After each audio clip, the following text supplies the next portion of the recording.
Fin du 19e, début du 20e, jusque la Deuxième Guerre mondiale, en réalité, c'est les militaires et le patronat qui font venir, en fonction des besoins de travail, de soldats et de différents autres besoins qui sont des générateurs de flux de migration et qui, finalement, s'en chargent, se les gèrent, chacun à leur manière, les uns avec des bureaux de recrutement, les autres avec, j'allais dire, des bureaux d'embauche. Et c'est seulement après la Deuxième Guerre mondiale que l'État essaye de reprendre en main cette affaire.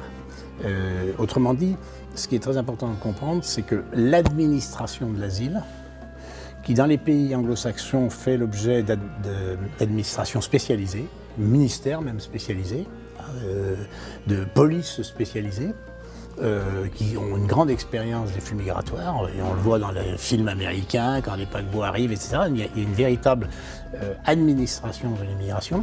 En France, on a géré ça avec l'État très tard. Les collectivités n'ont jamais eu local quoi que ce soit à dire dans ce domaine. On a mis ça dans des bureaux, des cartes grises dans les préfectures, et on a immatriculé, j'allais dire, les voitures, et plus ou moins les étrangers.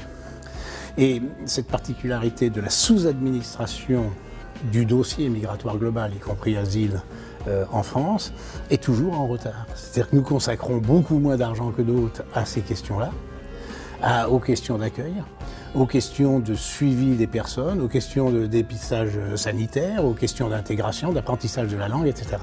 Et ceci, on ne le voit d'autant moins, ce que je disais, c'est que nous n'avons pas nous-mêmes émigré dans l'histoire. Tous les autres pays européens sont partis pour des raisons de travail, de maladie, des questions d'aller chercher ailleurs la solution qu'ils n'avaient plus sur place. Nous, en France, globalement, on n'a pas émigré. On n'a pas émigré. Et même actuellement, je crois qu'on n'a que 2 millions de Français à l'étranger, ce qui est extrêmement peu. Donc on est un pays qui est, au contraire, travaillé par des flux qui arrivent et dont la gestion a été déléguée pendant très longtemps à ceux qui les faisaient venir.